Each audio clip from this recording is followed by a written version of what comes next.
Love this podcast? Support this show through the Acast supporter feature. It's up to you how much you give, and there's no regular commitment. Just hit the link in the show description to support now. Hey, it's Mark Maron from WTF, here to let you know that this podcast is brought to you by Progressive Insurance. And I'm sure the reason you're listening to this podcast right now is because you chose it. Well, choose Progressive's Name Your Price tool, and you could find insurance options that fit your budget, so you can pick the best one for your situation. Who doesn't like choice? Try it at Progressive.com. And now, some legal info. Progressive Casualty Insurance Company and Affiliates. Price and coverage match limited by state law. Not available in all states. Hey, I'm Ryan Reynolds. Recently, I asked Mint Mobile's legal team if big wireless companies are allowed to raise prices due to inflation. They said yes. And then when I asked if raising prices technically violates those onerous two-year contracts, they said, "What the f*** are you talking about, you insane Hollywood ass?" So to recap, we're cutting the price of Mint Unlimited from $30 a month to just $15 a month. Give it a try at mintmobile.com/switch. $45 upfront payment equivalent to $15 per month. New customers on first 3-month plan only. Taxes and fees extra. Speed slower above 40 gigabytes per details. Cue the fireplace and your favorite fall movie. There's nothing better than a cozy evening at home with a glass of First Leaf wine. First Leaf is a personalized wine club that delivers right to your door. Sounds magical, right? They get to know your favorite tasting notes, which varietals you enjoy, and whether you prefer sweet or dry wines. So in every shipment, you get bottles tailored to your unique palate. Go to tryfirstleaf.com/fall to get your first 6 wines for just $44.95 with free shipping.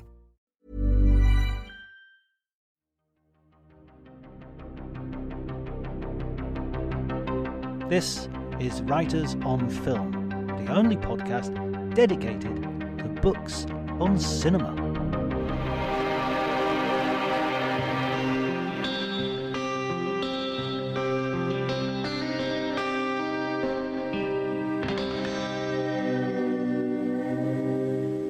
Hello everybody, welcome to Writers on Film. My name is John Bleasdale, and today I'm going to be talking to Jonathan Rigby, who is a historian, a writer, an actor, producer and a consultant on many documentaries. His area of expertise, I would say, is horror movies. He's written a series of wonderful books, English Gothic, American Gothic and Euro Gothic, and is currently working on the second volume of the American Gothic book. We talk about a lot of things, and he's got some great recommended books right at the end. If you enjoy the episode, please remember to like and spread the word as far and wide as you possibly can. Rate it on whichever podcast platform you use, review, share on Twitter, on Facebook, social media, all the way across. You can follow me on Twitter at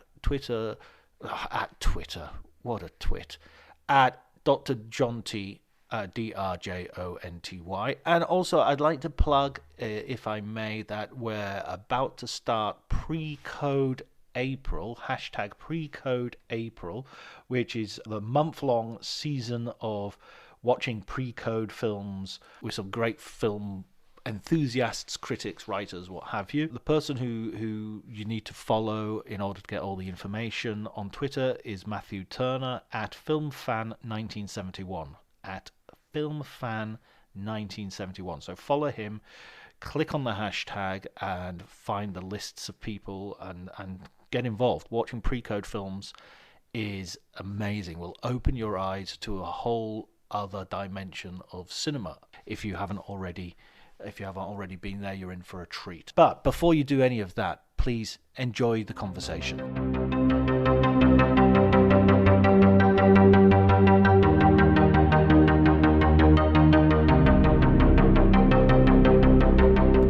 Well, way back in 1990, I had the idea to write a book about British horror films. And I think I got in contact with Peter Cushing and things like that. But that sort of didn't quite get off the ground for reasons too tedious to go into. In fact, I've forgotten most of them.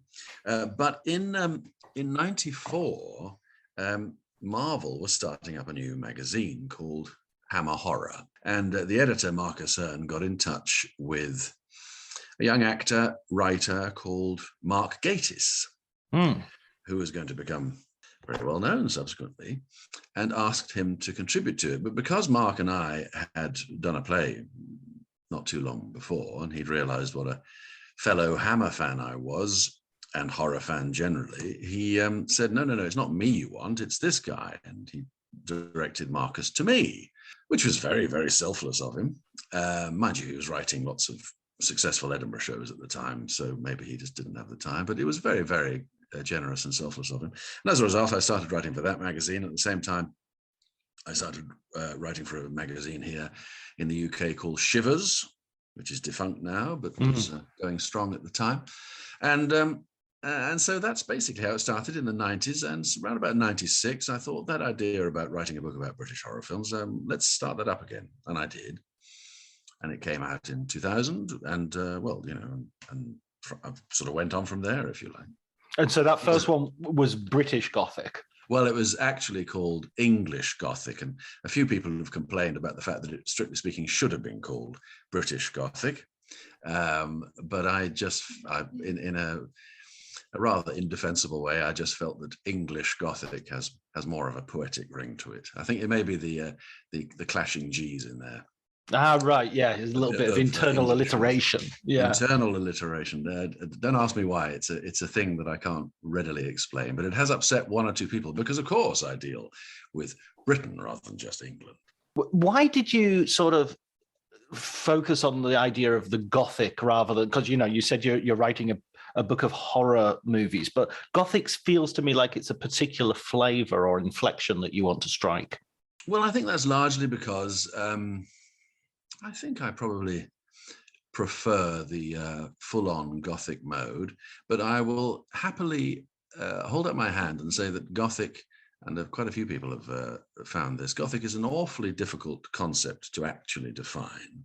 And I think in many ways it runs through the majority of horror films, really. And in the books, I don't make any real discrimination if a film strikes me as being a horror film. And of course, horror is such a hugely amorphous genre that there's a lot of disagreement even on that, never mind on something more specific like Gothic. If something strikes me as a horror film, I will write about it. I remember a lot of people of my generation were very influenced by a book that came out in 1973 by Dennis Gifford, which was called A Pictorial History of Horror Movies. And in that, he was very prescriptive in that. I mean, it's a very influential book, and people relished in particular all the wonderful illustrations. But he was very prescriptive. He insisted that he would only talk about films with some form of supernatural or science fiction material in them. And he actually expressly said, in other words, we will not be talking about films like Psycho. And I think if you exclude Psycho from the history of horror films, you're excluding a rather important kind of benchmark film, which, as it happens, despite being set in what was then contemporary America, is steeped in Gothic motifs, and yet is about, the sort of template slasher killer of modern times. So yes, I feel Gifford was a little too prescriptive there. So I try to, it's a very sort of a Catholic church, as it were. It's very widespread, and I try to embrace as much of it as seems to me to rate as horror. And how did you first get this passion for horror then? What was it? Was there something that you watched kind of at an early age that imprinted you with this sort of lurid sort of passion? That's perfectly true. I mean, I recently got an award. I think it may be my first. It was a rondo, and it was called a Monster Kid Hall of Fame. Excellent. And I thought, well, yes, I was delighted, but I was also slightly perplexed as a Brit because we didn't have this Monster Kid institution in the 60s and 70s, or rather we had it, but we didn't know we had it. We didn't have anybody like Forrest J. Ackerman, who was editing Famous Monsters of Filmland. We didn't have anyone like him to tell us that we were monster kids. It was only later, in the early 70s, in my case, for instance, I wasn't, I didn't feel like a freak exactly, but it was nice later on to find out that there were loads of other young boys and girls relishing Dennis Gifford's book and other books of that period, suddenly you realize that you weren't alone. So there were monster kids, but it wasn't a kind of thing. I remember sort of my elder brother watched The Haunting on television with my father in, I think, 1972, and I wasn't allowed to watch. But he came back and told me how he was scared witless by that film, and that intrigued me. And later on, they watched the original Universal Frankenstein, and I sneaked a peek at that literally through the crack in the door frame, and I watched the opening scene, and I think maybe I was aware that my position was actually rather similar to that of Dwight Fry and Colin Clive in the film, where they're looking through the cemetery gates waiting for the funeral to finish. But I couldn't risk watching more than the prologue. So I'm becoming very intrigued. In 1973, I was fascinated by horror films, but I still hadn't watched very many. I watched the Bela Lugosi Dracula, was fascinated by that. And then I'll try and cut a long story short. No, make a short story long if you prefer. It's fine with me. No, my father was quite keen on horror films too, would regale me with stories of going on business trips and dropping in to see Dracula, Prince of Darkness in, provincial cinemas and things. And I was fascinated by all this.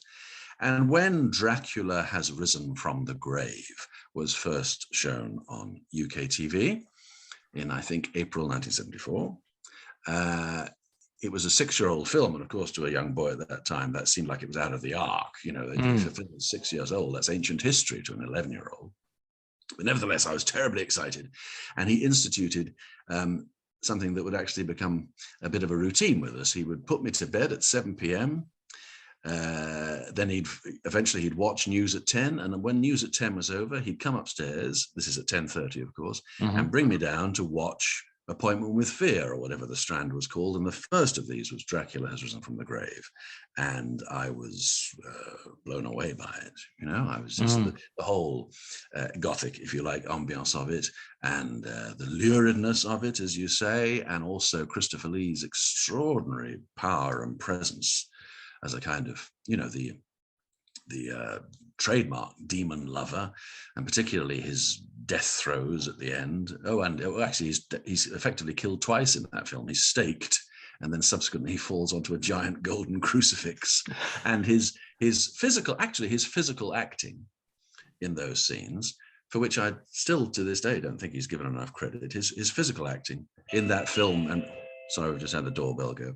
That's okay.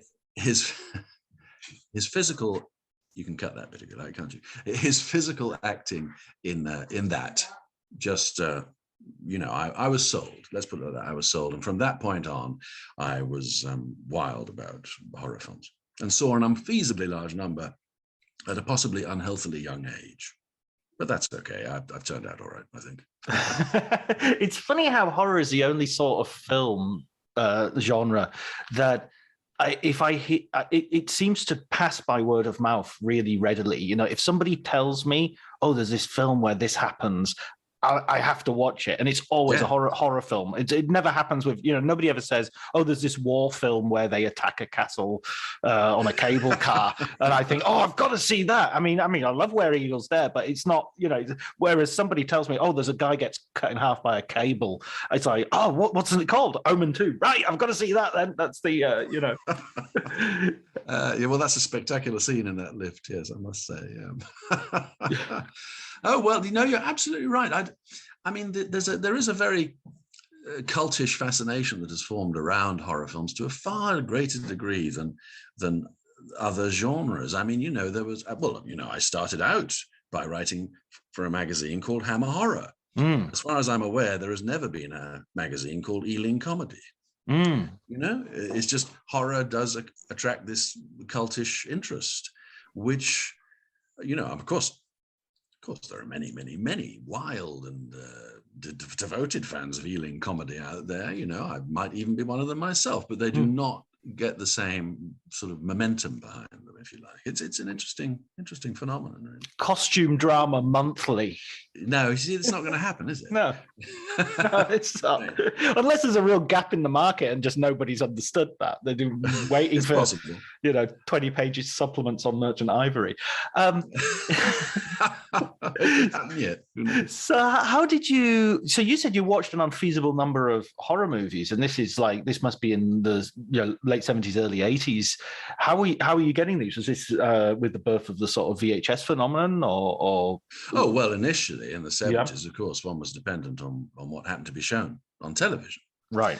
Which actually was quite a lot in those days. I happened to find a diary from 1975 recently, and it was effectively an appointments diary. But for the 12-year-old me, an appointments diary meant a list of which horror films I saw on which day.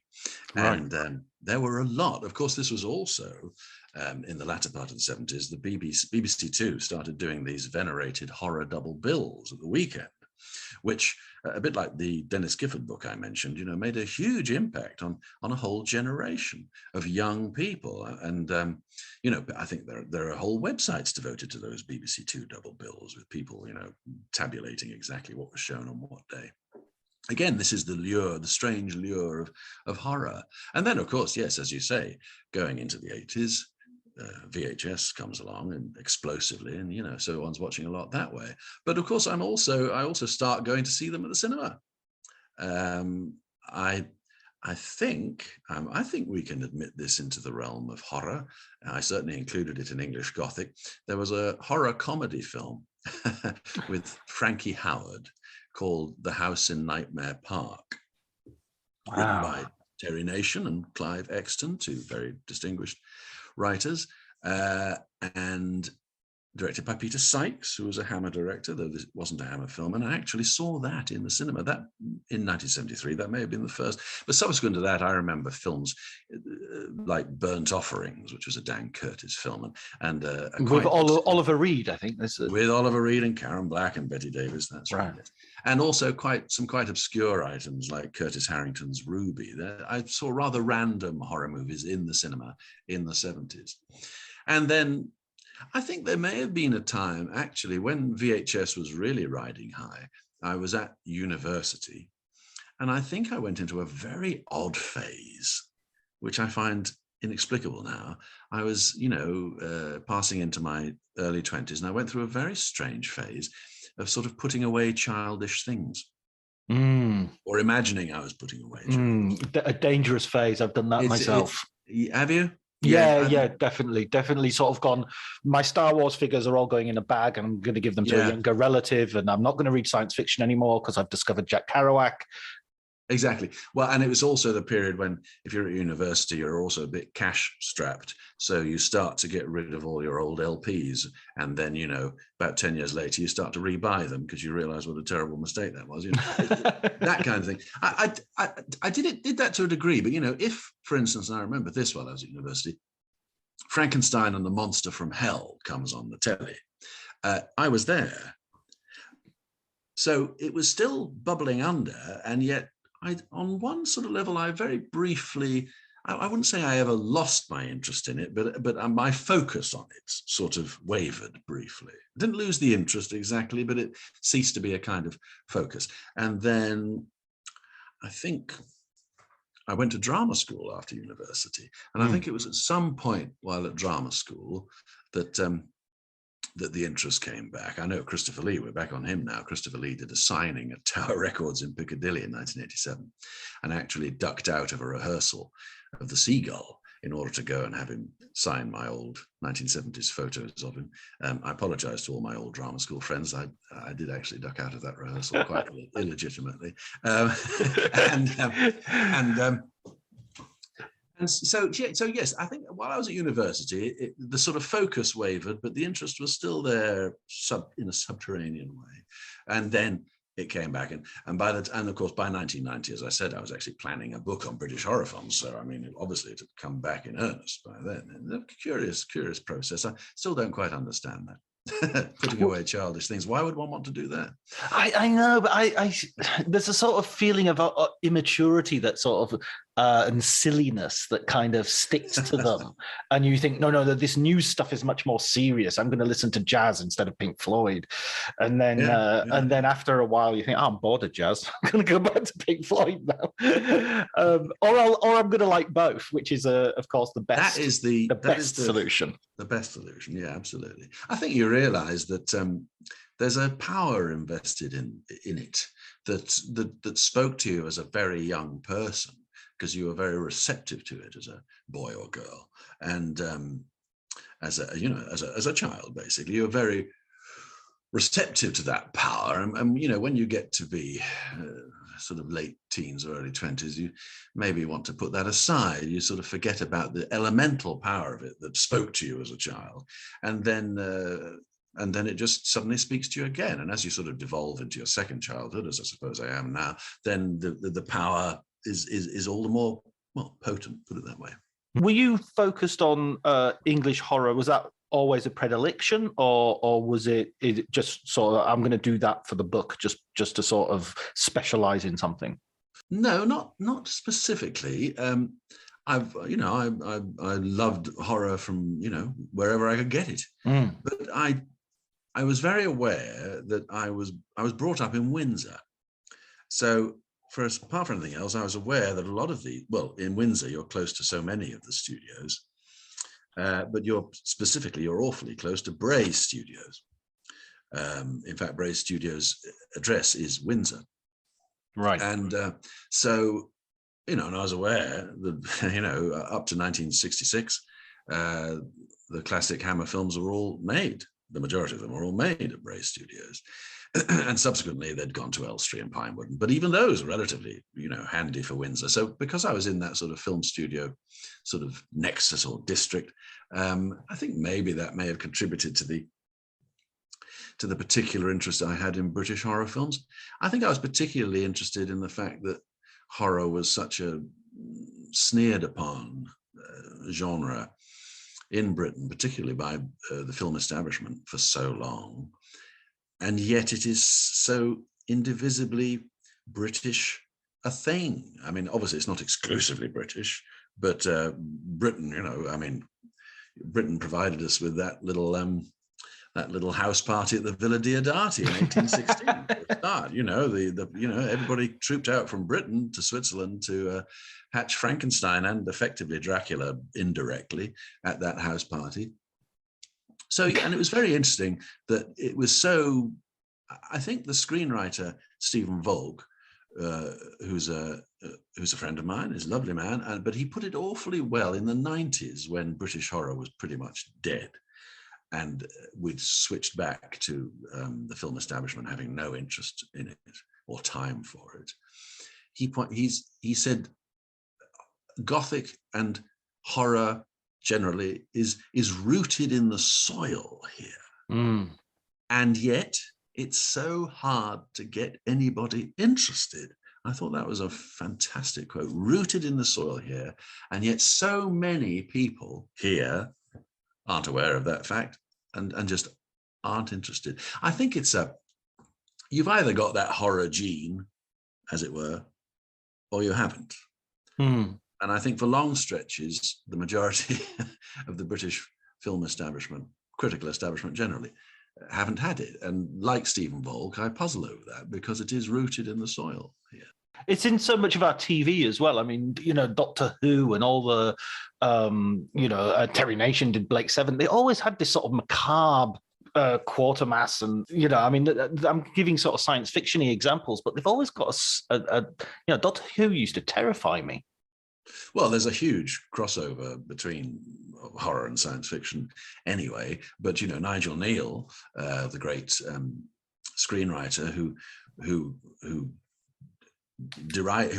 hated to be stamped as a science fiction writer, he felt his stuff was about far more than, his stuff involved rockets and Martians from time to time, but nevertheless, he was trading in much more ancient things. He was also writing very contemporary stories, but the imagery was very, very ancient. I mean, the the Martians in Quatermass and the Pit are 5 million years old.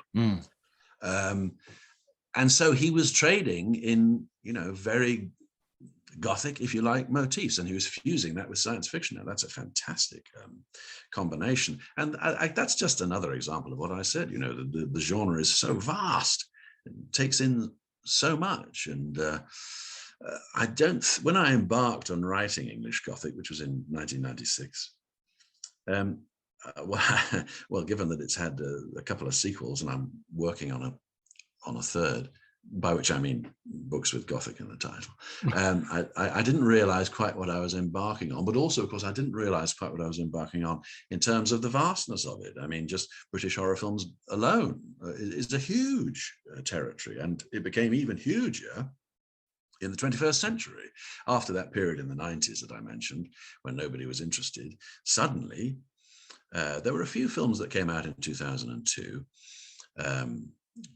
28 Days Later, I suppose, being the most well-remembered of them. And suddenly, I think British filmmakers became aware that horror was, amongst other things, very cheap. It's quite cheap to make, and of course, horror can often act as a kind of calling card, maybe for filmmakers who want to go on and do something else, or maybe for filmmakers who really do have that passion for horror. And there were several in the 21st century. And so suddenly, because I actually wrote a big addendum to English Gothic, and a new edition came out in 2015, which dealt with this huge outburst, this explosion of activity in the 21st century. And suddenly hundreds and hundreds and hundreds and hundreds and hundreds more films were out there to consider. And so on that occasion, I was certainly aware of the scope of it. it was vast. Anyway, there we go. David Putnam, I remember in an interview, actually said, I think this was during the 80s, he sort of said as advice to filmmakers, make a horror movie because it will teach you everything you need to know about making a film, and you can do it for cheap. And, very frequently it's kind of the twists and turns of a horror film are the special effects, if you like, and they're kind of cheap to do if you can do them well. Well, that's very encouraging to hear that he said that. I'm not aware that he ever made a horror film. But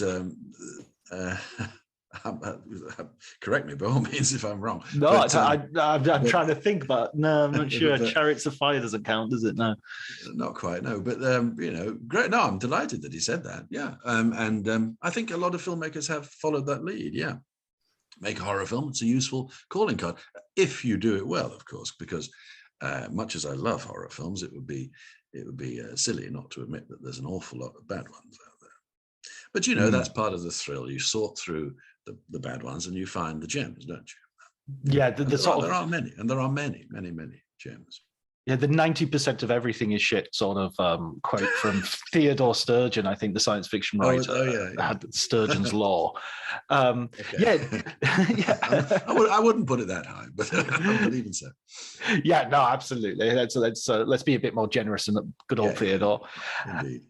When you sort of widened out your scope from the already vast scope of the English Gothic, and you did the American and you did the European, did you do it in that order, or did you do European first? No, you got me. No. Well, English Gothic came first. In 2007, American Gothic came out, and then in the middle of the last decade, I was writing Euro-Gothic, and at the same time, I wrote that expanded English Gothic. Right. And it had a big extra chunk nailed on the end. So that new English Gothic came out in 2015, and then Euro-Gothic itself finally came out in 2016. So the order, strictly speaking, was English, American, Euro. And I'm now writing American Gothic 2.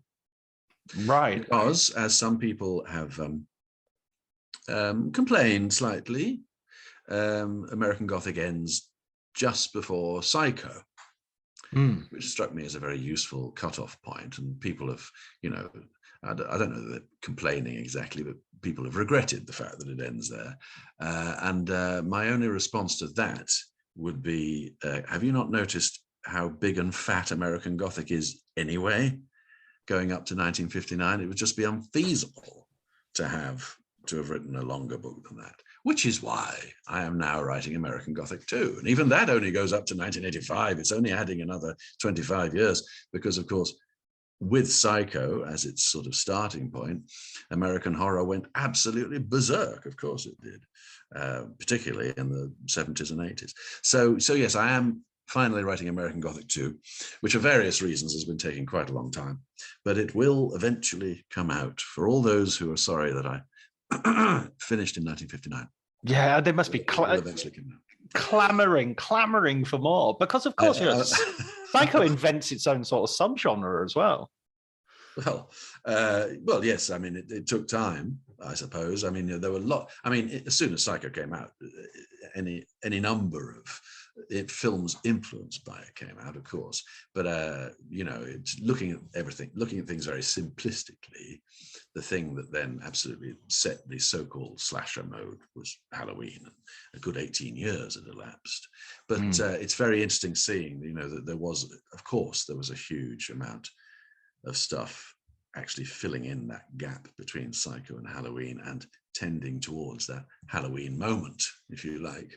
And then slasher films were omnipresent, and I think I was a little bit rude about slasher films in English Gothic. But the more you delve into the genre, the more you learn. And in researching American Gothic 2, I've gone back to an unfeasible number of slasher films, and I certainly find them a lot more interesting than I used to. But this is part of the process.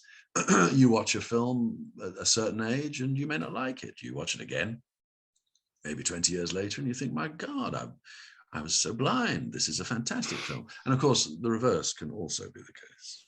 oh, heaven forfend. You can adore a film in your teens, and you watch it 20 or 30 years later and think, "Oh my God, it just doesn't hold up, does it?" But this is the weird process that you go through in watching films. I remember Highlander being like my Citizen Kane of films, and then rewatching it and going, "Oh my God, this is terrible trash." I mean, great fun, but Oh, that's interesting, because I saw that at the time in the cinema, and I thought it was terrible. Maybe I should now rewatch Highlander, and I'll think it's brilliant. Yeah, well, maybe you'll see me passing in the other direction. Yes, exactly. Yes, absolutely. At the midpoint. I was wondering, because you're watching so many of these films and reading Eurogothic, I don't consider myself in any way an expert or authority, but I've certainly watched a lot of European horror movies, and I was just like reading it with a notepad and writing down a list of over 100 films that I've got to see this, and I've got to see that, and I've got to see the do you still get scared by horror movies? That's an interesting question. Not very often. Not very often. There comes a point when you've seen so many with modern horror films. Very often you're just aware of all the derivations, and there's nothing wrong with derivations. Obviously everything is built on a sort of system of derivations, because there are only so many stories. And but in a way that kind of takes you out of the film, because a little knowledge is a dangerous thing, if you like. So I think it is.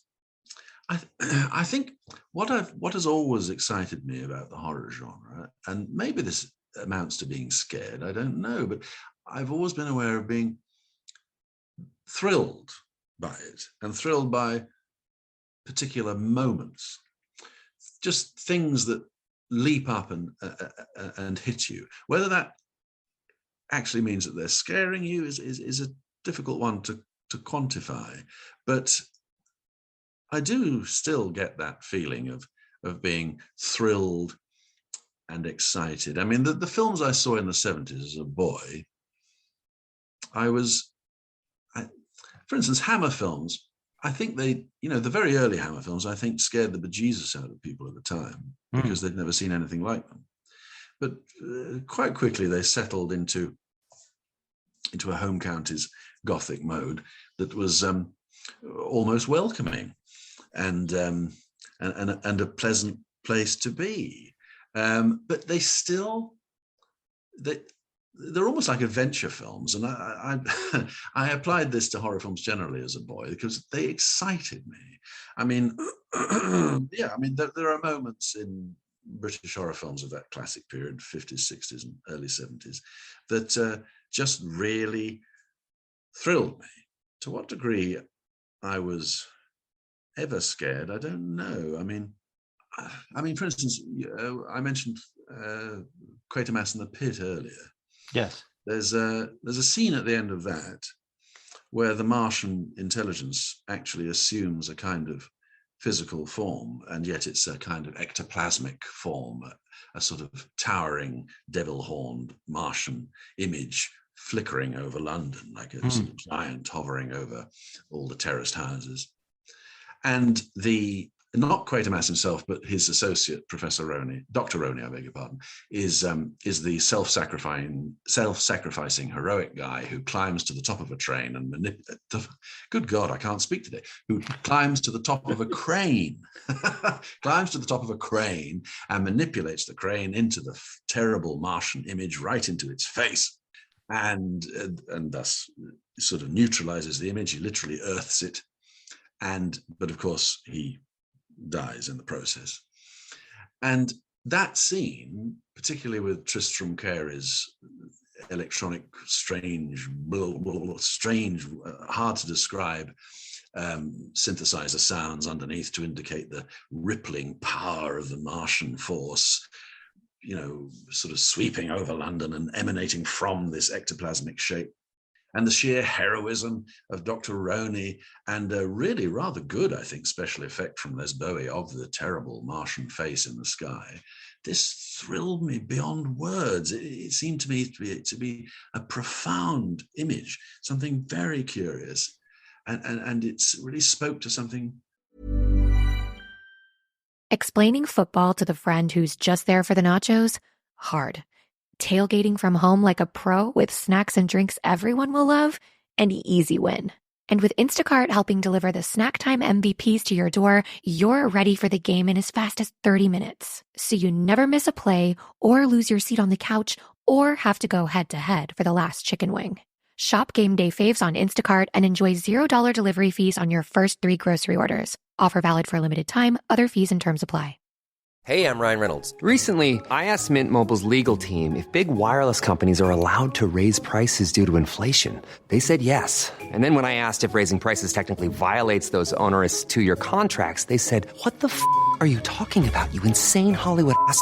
So to recap, we're cutting the price of Mint Unlimited from $30 a month to just $15 a month. Give it a try at mintmobile.com/switch. $45 upfront payment equivalent to $15 per month. New customers on first 3-month plan only. Taxes and fees extra. Speed slower above 40 gigabytes. See details. Very, the whole point of that story is that 5 million-year-old Martians have had a huge impact on the human race. So there did seem to be something profound about this earthing of the Martian malevolence. And yet I watched that film recently with somebody who'd never seen it. Certainly never seen it as a child. And the scene made no particular impact on them at all. Oh, how disappointing. So, well, it's just, I suppose there comes a point, if you weren't exposed to these films at a young age, there comes a point where it's just another movie, There are so many movies to watch. And I think, so that particular, you say, are you still ever scared? I think I can be, but the actual thrill of it is something very connected to when you're a young person, because that's when you're most susceptible, I suppose. And that's why it's important not to put away childish things, because you need to keep that, if you like, childlike view in order to be thrilled. Let's try not to become too jaded. It can be an uphill struggle, but it's very important to retain that. And then if a film shows me something as thrilling, as profoundly thrilling as that Martian image in the sky, then I am quite capable of being thrilled again.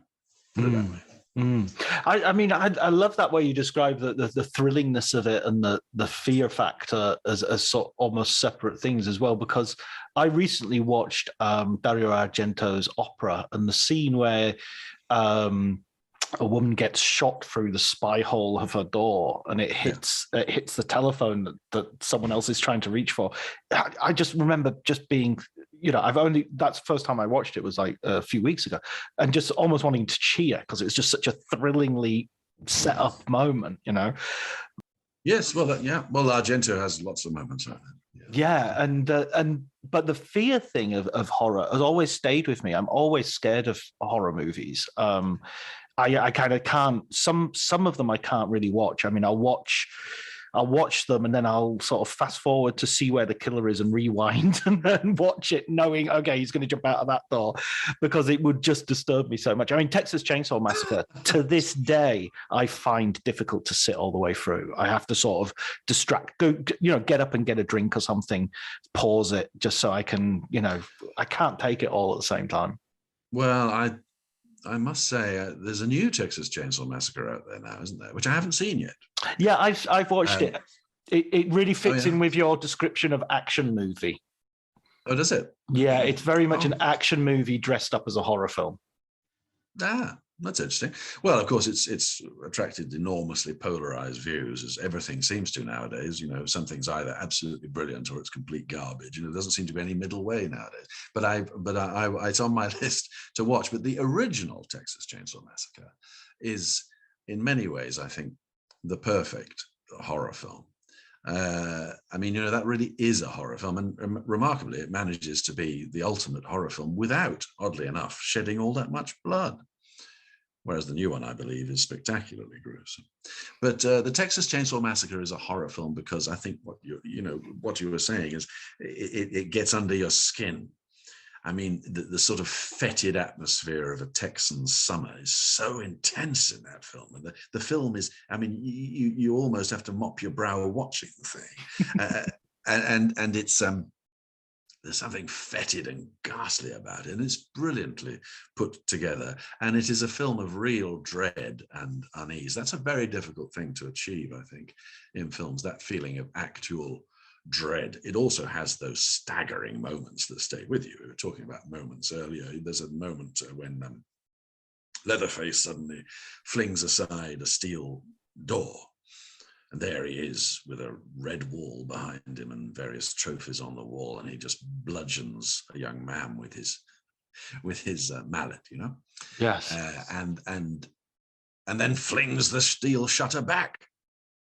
Yes. And end of scene, and that is a real. I mean, you feel as if you've been hit with that hammer, don't you? It has that kind of impact, and that is a brilliant film. You're right; it's not for everyone, and it is quite a difficult film to sit through in many ways. But that is a grueling experience. Of course, we have to realize that a lot of people don't have the horror gene, for the simple reason they don't want to have grueling experiences.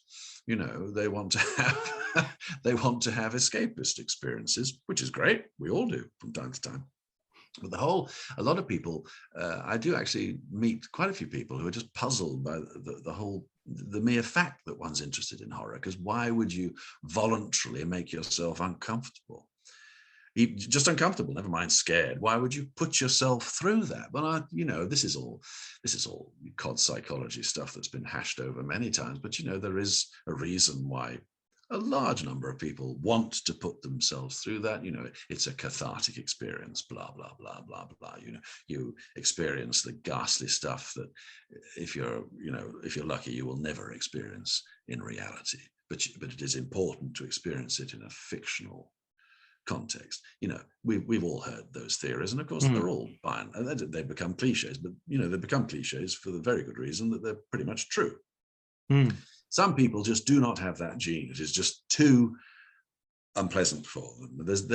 The exciting quality of it that I mentioned just isn't there, and a film as grueling as the Texas Chainsaw Massacre would be just anathema to them. Even a relatively mild horror film might be anathema to them. That isn't a mild horror film. It's an extraordinarily clever and powerful film. It could well be the perfect horror film. I mean, how do you define that? It's impossible and it's absurd. I don't, respect to everybody who has asked me this, but I've many times been asked, what is your favorite horror film? And I must say, I don't care for that question because it's impossible to answer. I mean, quite apart from anything else, you might come out with an answer and next week you'd come out with an entirely different answer. If you've seen enough horror films, you've got an awful lot of favorites because, as I say, quite a lot of them are bad, but even the bad ones can be very diverting. But there's an awful lot of good ones. And so what is your favorite horror film is very, very difficult question for me to answer. I think it's funny that idea because I heard a lot of people on Twitter and I think it's a legitimate point that there's a lot of snobbery against horror, but I also know that like my daughter, who's really into her films, just turned around to me the other day and said, you know what, I don't think I want to watch horror movies. I don't think I like them anymore. I don't like being scared. So there is that, and I find my own personal sort of, there are certain, like I really like Fulci, his films.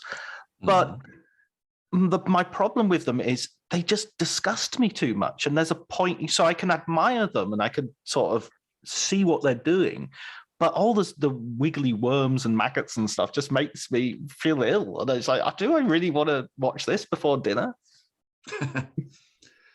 Well, I think Fulci may well have taken that as an affirmation. I mean, I think he was perfecting a sort of little corner of the genre all his own, and those emetic effects, some of which don't actually hold up too well when viewed now.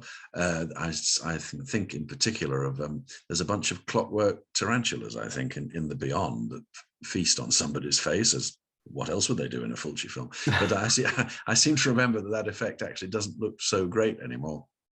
But no, Fulci's films are, well, I guess they're an acquired taste. But if you're in the mood, if you're in the vein, as it were, then you couldn't better him. Fulci made the best Lucio Fulci films of that type of anybody because they were his films, and you're right.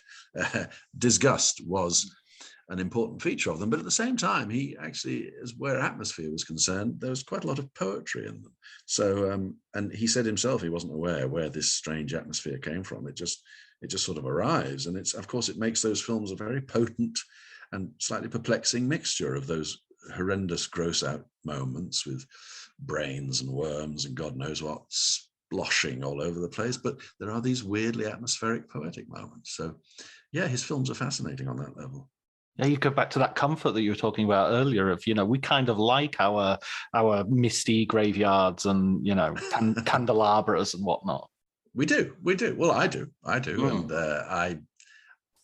I just, the classic costume Gothic thing. Of course, in the last 20 years, there've been a few instances of people trying to revive that mode, or at any rate making a film in that mode, but they are very few and far between. There seems to be a distrust of that costume Gothic thing. I guess modern audiences fancying themselves sophisticated, the myth of sophistication, as I call it, just imagine that stuff is camp. It's just camp. I can't stand the word camp, and I particularly can't stand the American variation on it, campy. The reason I can't stand it because it seems to me to be applied very often by people who don't know what camp actually means. And they apply it so often to films that are not camp at all. They just apply them to films that they find laughable, which I think is a slightly different kettle of fish. But that, again, is to do with the snobbery directed at horror films. But it does mean that it is very difficult to make a costume Gothic film these days. And, it'd be nice if somehow that particular subgenre could be revived, but we shall see. Following the sort of doldrums of the 90s when the horror wasn't being made in quite the numbers that it had been. We're sort of living through something of a golden age, not just in terms of British horror, but also with horror coming from all over the world. I'm thinking of the Japanese horror films that started coming out. The Korean started arriving as well. Yeah. And much more sort of knowledge of the Italians and the Europeans as well. Do you? I mean, looking at the sort of rude health of horror at the moment, that must be something that you're thinking, I've got another 4 or 5 books here. Well, what's particularly, but yes, you're right. Horror from all corners of the globe, and starting, in the late 90s when all those fabulously effective Japanese horror films started arriving outside Japan. And what's very exciting is the fact that there seems to be a huge appetite now for horror wherever it happens to come from. And of course, the very exciting thing now really is the preponderance of horror on television. It's really remarkable. And I think it shows, that it's sort of people's desire to be spooked or maybe occasionally repulsed, but certainly scared. It's being transplanted into a different arena. Interestingly, it's being transplanted directly into people's sitting rooms. But nevertheless, you're right. It shows that horror is in a kind of rude health. Maybe the snobbery that I mentioned is actually ebbing away. And there have been signs that it's ebbing away, but that kind of snobbery never quite goes away. There was a time when, going back to British horror films, there was a time when British horror films were looked down upon within the profession. Peter Cushing was always very happy to be in horror films. As he said, who wants to see me play Hamlet? Very few. But millions want to see me play Frankenstein, so that's the one I do. Now, his frequent co-star Christopher Lee had a very different view. He was actually quite defensive about horror films, he would, and the actor doth protest too much. He did actually go on with the defensive stuff a bit too much. But we can see why, because within his own profession there was this kind of condescension and snobbery, and actors very often would sneak out to make a film at Bray or whatever without telling their loved ones, or certainly not without telling their friends in the profession. It's an extraordinary kind of snobbery, and it makes me laugh now because my definition of schlocky nonsense and rubbish is something like Downton Abbey. And yet, of course, I know Downton Abbey is now, well, they're making feature films from it, aren't they? But yeah, the actual series is now a thing of the past. But when Downton Abbey was current, I thought, British actors are falling over themselves to appear in this garbage. So, which is... that needed a good chainsaw massacre right there. And yet there's no snobbery attached to that. And yet back in the 60s, if you went down to Bray or Shepperton to make a Hammer or Amicus film, actors very often would keep quiet about it. Just ridiculous to me. But that's it. I think, snobbery exists the world over, obviously, but I don't think this is a very revolutionary thought. The British are particularly good at it in all walks of life. When The Shining, Stanley Kubrick was directing The Shining, I remember there was a critical reception which very much sort of explicitly said, why is this guy wasting his time on a Stephen King novel? Oh, you get that all the time. Yeah. Of course you do. And for the same reason, whenever a vaguely, kind of high echelon director does stoop to do a horror film, it doesn't happen so often now, but there was a time when it always happened. Whenever somebody did that, a reasonably top flight director stooped to make a horror film, they would, of course, assure you that it wasn't a horror film. You see it in interview after interview, and the contortions they would get into to actually put a different label on it. It's actually Greek tragedy. Yeah, well, of course, psychological thriller is very helpful, or even an inquiry into the into the spiritual. Who knows what? But God, heaven forfend that you would stamp my film as a horror film. And of course, you then toddle along and see the thing, and of course, it's a bloody horror film. What else is it? But that degree of self-delusion is almost touching, I think.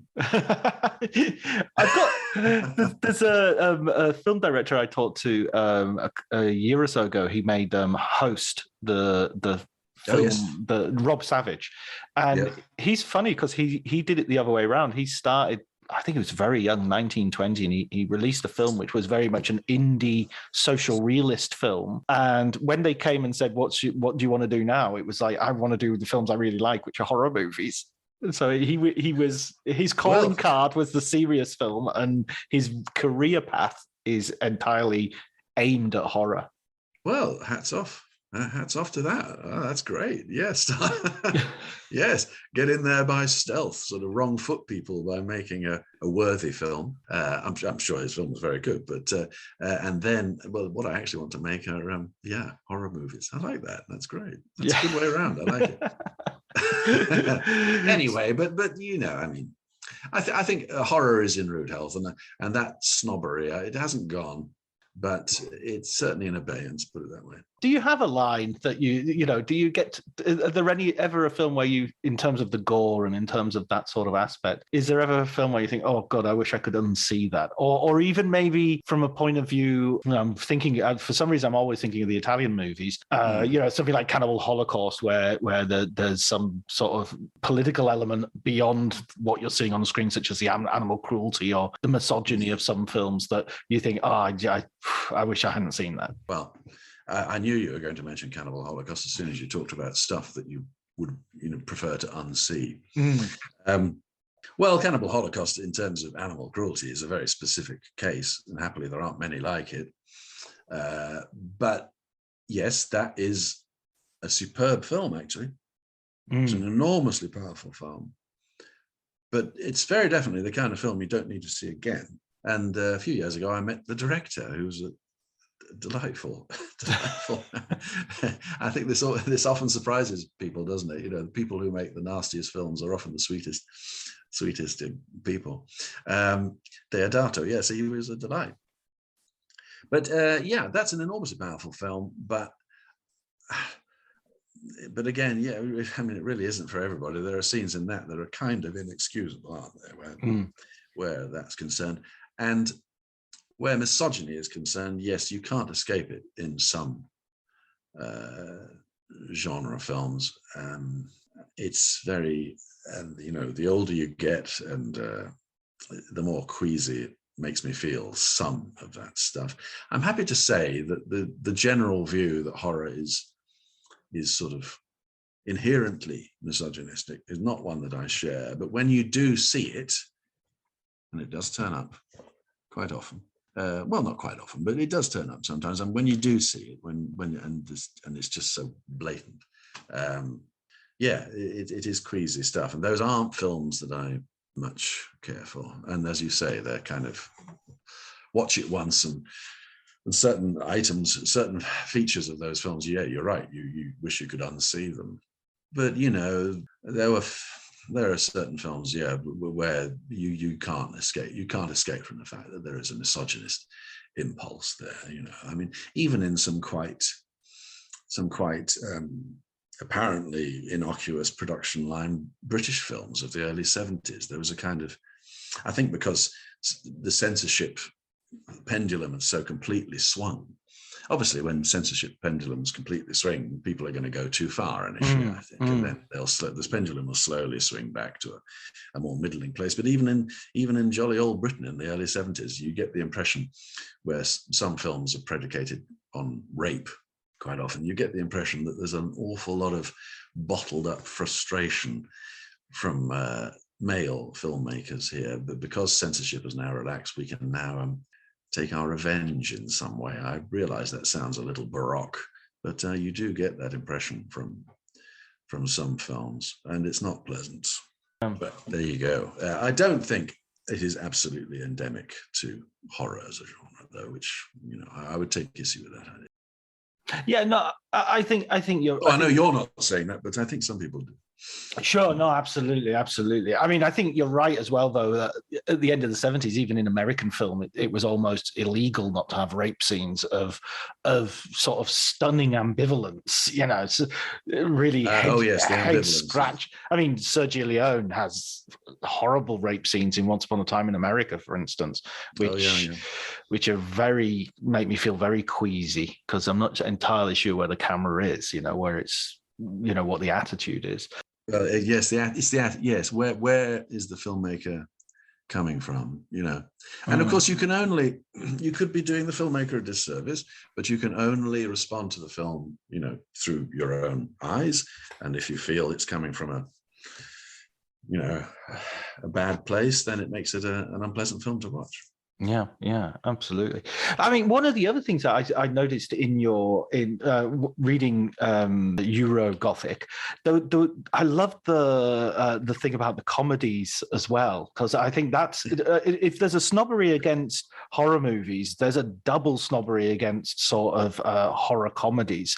And I was legitimately both terrified and amused by Carry On Screaming as a child. So it has a place in my heart, that sort of subgenre. Well, do you mean there's a snobbery against horror comedies from horror fans because they prefer their horror straight, or do you mean the general populace? I mean, I can think of some amazing horror comedies like Young Frankenstein and Shaun of the Dead, which have been, you know, wildly celebrated. Fearless Vampire Killers by Polanski, perhaps, as well. But a lot of those, I don't know. I sort of, maybe from the horror fraternity as well, as like, this is just pantomiming what we like. Well, I think horror is a very difficult genre to get right. As we discussed, it's an easy genre to do because you can do it relatively cheaply, but to get it right, it's very difficult. And in a way, I think horror comedy is even more difficult because horror and comedy, they're actually very similar commodities in many ways. And again, this is a cliche, you know, the impulse to scream and the impulse to laugh. I believe physiologically, they're actually very similar. And of course, we're aware that when people scream in a cinema, they will often all collectively laugh directly afterwards as a release and a sort of, oh gosh, aren't we silly? And collectively, we kind of, you know, have that sense of it. So laughter and screaming are very, you know, closely knit. But when you actually deliberately go out to cultivate comedy as well as horror in a film, it's weird because they are analogous things in a way, but they're so difficult to literally put together because you end up either with a film that's funny, you generally don't end up with a film that's both funny and scary, and you almost never end up with a film that's just scary. I mean, well, a film that was just scary rather than anyway comic would be a complete failure if comedy horror was what you were aiming for. But it's very difficult to put them together. I mean, it's much easier because it's a parody is also a difficult genre, but it is, you know, it is easy, I think, to get laughs from horror, but to also be quite scary at the same time, I think that's difficult. I mean, the film I mentioned earlier, The House in Nightmare Park, it's a Frankie Howerd film, but it is actually quite scary, and it has a sort of Pierrot dance by a middle-aged family playing clockwork dolls effectively, which is one of the freakiest and weirdest things you'll ever see. So I think it can be done, but it is awfully difficult. It's a very nice subgenre, but very difficult to do. I mean, Carry On Screaming, for example, Carry On Screaming doesn't have any ambition to actually frighten you, does it? I mean, it's a carry-on club. Yeah, but those guys, for some reason, the fact that the guy with the blocked heads, those two, I don't know what it was, but they scared them. I mean, I must have been like 7 or 8 years old when I saw it, but. Well, yeah, well, this is it, you see. You can never actually tell. We're going back to discovering these things as children, but you can never actually tell what's going to frighten people. To the very young mind, yes, Odd Bod Senior and Odd Bod Junior, I can well see why you'd be deeply disturbed by them. Yeah, absolutely. But I don't think Carry On Screaming is not an example of a film that wants to be scary. No, right. As well as comic, because after all, it's a carry-on film. It's an out-and-out comedy. But a byproduct of that can still be you being freaked out as a child. Yeah, absolutely. I can well see why. Emotionally scarred for life. Well, I hope it's not that bad. Anyway, so there you go. So I want to ask you a final question, which is, would you be able to give us a film book recommendation, somewhere, point us in a direction of a film book that you have read and has, gripped you or influenced you or inspired you or anything really, or you just like? I can give you a couple. There's a relatively old one now by David J. Scarl called Hollywood Gothic. That's another of those films in Gothic in the title, but not written by me. In fact, preceding all my books. And that is, that's actually quite a specific focus in there. That's about the progress of Dracula from a novel to getting onto the screen. So it goes through Nosferatu and this 1920s stage play right through to the Universal film made in 1930. And so that's quite a forensic examination of a fairly small sort of area. And that's a great book, I think. And David Scarl has written loads of great stuff, but that's one that had a particular impact on me. For an extraordinary book, I think, is a book by Kayla Janice called House of Psychotic Women, which is about a much wider topic. Well, the title is borrowed from the English release title of a Spanish horror film, but House of Psychotic Women tells you all you need to know, I suppose. But the fascinating thing about that film, it was a trailblazer in that Kayla Janice looks at films through a kind of autobiographical lens, and it was a highly unusual and very striking book in that she has that autobiographical thing running alongside very penetrating analyses of a wide range of films. So where Scarl is looking at a fairly smallish corner, if you like, Kayla Janice that's an extraordinary book. There's an awful lot of horror books actually that I've enjoyed, I think. But I think those two might be worth. Yeah, I think they're definitely might be worth featuring on your program. They're certainly heartily recommended. Put it that way. Jonathan, thank you so much for speaking to me. Brilliant books, and I'm so looking forward to the second volume of American Gothic. Well, I'm looking forward to finishing the thing, quite frankly. But it will be, and it could well be out relatively soon. We'll see. Excellent. You'll have to come back and talk about it when you've finished. Oh, happy to.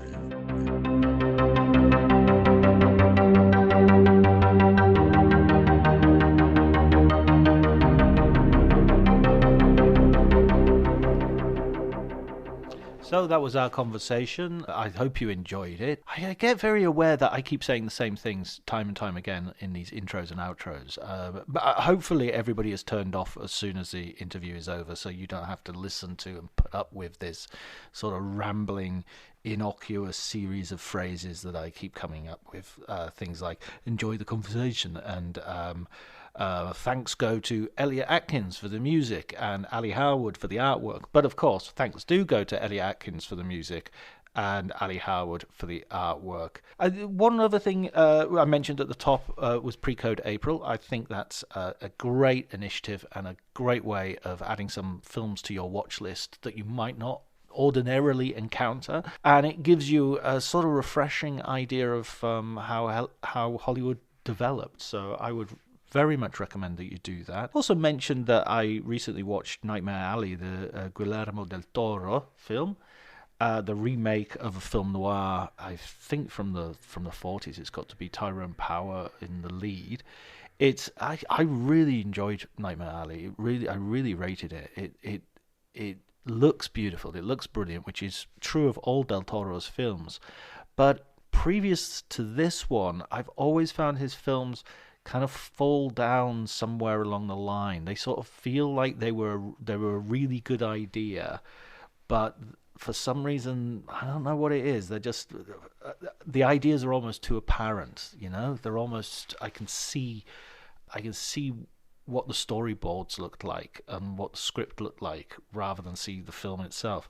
Nightmare Alley feels utterly different and a real step up, I think. For instance, I wasn't particularly keen on Shape of Water. I mean, I admired it. There was nothing wrong with it in particular, but it just felt like it was, as soon as you realised what it was trying to do, it then just became, well, very predictable. I could see all the way through it. This film is not exactly sort of twisty-turny. I mean, being a film noir, there's an element of inevitability, sorry, I'm trying to be too clever there, inevitability to what is going to happen. So it's not a case of like, oh wow, the protagonist doesn't end up in a particularly good place. That's a shocker. But that doom is a journey, a sliding journey, which is really interesting. And Bradley Cooper, what an interesting actor. He does so much in this film. He has such a range in this film. And he manages to pull off that sort of, he's an enigma, but we kind of know who he is at the same time. Very, very well. And I was really impressed. And not to just pick out Bradley Cooper, but the whole cast here is so deep. Even bit parts are being played by actors of the quality of Willem Dafoe, and that goes all the way through the cast. That goes all the way through the movie. It's not just one or two, it's like 6 or 7. Absolutely amazing. Toni Collette, for instance. Mara Rooney's really good. Just highly recommended. I mean, I don't usually do little film reviews at the end of these podcasts, but you know, tape is cheap, so I thought I'd talk about that. Okay, great. So I've already thanked Elliot and Ali, and I don't feel the need to do so again, because that would actually be 3 times that I've said those words, and that would be really putting a little bit too much. I would be asking a little bit too much of the listener to put up with. So the last thanks goes to the listener. Thanks for joining me. And next week I'll be talking to Kim Newman, author of Nightmare Movies, the Anno Dracula books, and his latest book about Raymond Chandler and Boris Karloff, Something More Than Night. So until then, take care.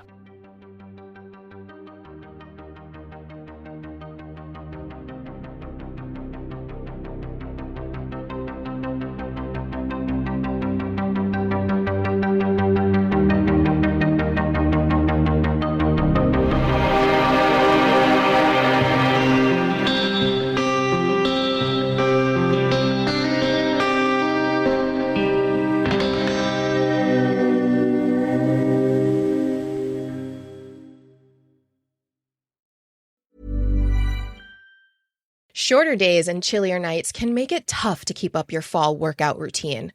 Thankfully, there's Alo Moves, the app that brings health and wellness to the comfort of your home. Alo Moves offers yoga, Pilates, strength workouts, and other fitness classes, plus wellness offerings like meditations, sound baths, and more. Whether you have 5 minutes or an hour, Alo Moves has a class or flow that saves you from a frigid trip to the gym. Get a 30-day free trial and 20% off an annual membership with code ACAST at alomoves.com. This episode is brought to you by Progressive Insurance. Do you ever find yourself playing the budgeting game? Well, with the Name Your Price tool from Progressive, you can find options that fit your budget and potentially lower your bills. Try it at progressive.com. Progressive Casualty Insurance Company and Affiliates. Price and coverage match limited by state law. Not available in all states. My dad works in B2B marketing. He came by my school for career day and said he was a big ROAS man. Then he told everyone how much he loved calculating his return on ad spend. My friends still laugh at me to this day. Not everyone gets B2B, but with LinkedIn, you'll be able to reach people who do. Get a $100 credit on your next ad campaign. Go to linkedin.com/results to claim your credit. That's linkedin.com/results. Terms and conditions apply. LinkedIn, the place to be, to be.